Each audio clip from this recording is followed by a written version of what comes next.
हाय। आज हम डॉक्टर अजवानी की बुक ट्रेन योर माइंड की 16 चैप्टर की बात करते हैं। इसको पहले मैं इंग्लिश में एज इट इज पढ़ूंगी और फिर हिंदी में इसका ट्रांसलेट करूंगी।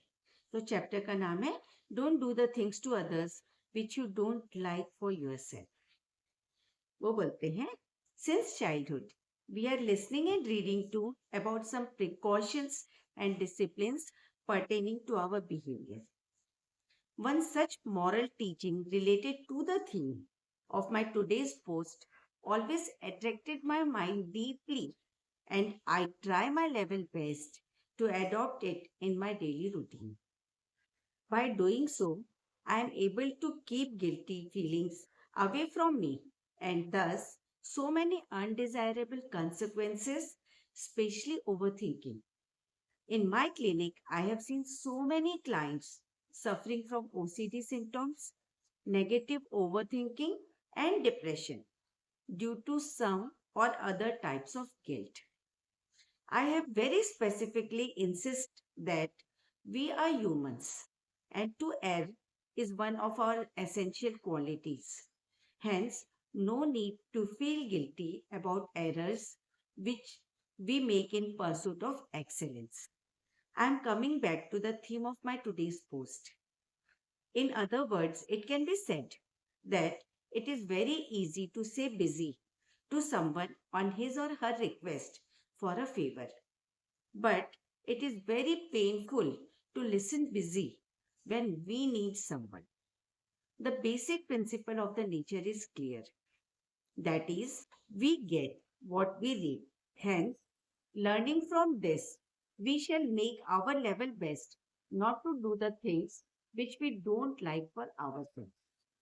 So train your mind to remain in positive orientation of being mutually existent favorably. I am sure you will be the most beneficiary in such transactions. Enjoy days always ahead in true love for mindful living for mutual existence.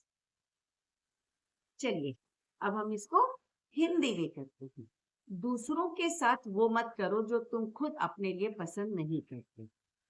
बचपन से हम बहुत सारी सावधानियां और अनुशासन के बारे में सुनते और पढ़ते आए हैं जो हमारे व्यवहार से जुड़े होते हैं।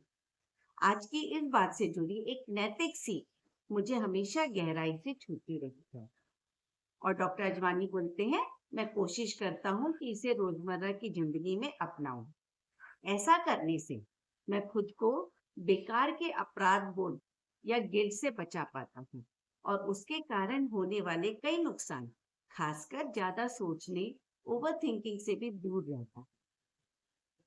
वो बोलते हैं कि अपने क्लिनिक में मैंने बहुत लोगों को ओसीडी के लक्षणों, नकारात्मक सोच और अलग-अलग तरह के अपराध बोध और डिप्रेशन से जूझते देखा। वो हमेशा इस बात पर जोर देते हैं कि हम इंसान हैं और गलती करना हमारी स्वाभाविक विशेषता है।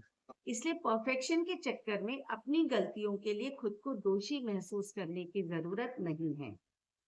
अगर हम इसी सीख पर वापस आए तो इसका मतलब यह है कि अगर हमें किसी से मदद चाहिए और वो हमको बिजी करके टाल दे तो हमें कैसा लगेगा। ठीक वैसे ही हमें भी दूसरों के साथ वैसा व्यवहार नहीं करना चाहिए जो कि हमको खुद के लिए पसंद नहीं है।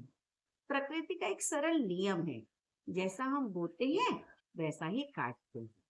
इसलिए हमें सीखना चाहिए कि हम अपना सर्वश्रेष्ठ दें और दूसरों के साथ वैसा ही व्यवहार करें जैसा कि हम अपने लिए चाहते हैं।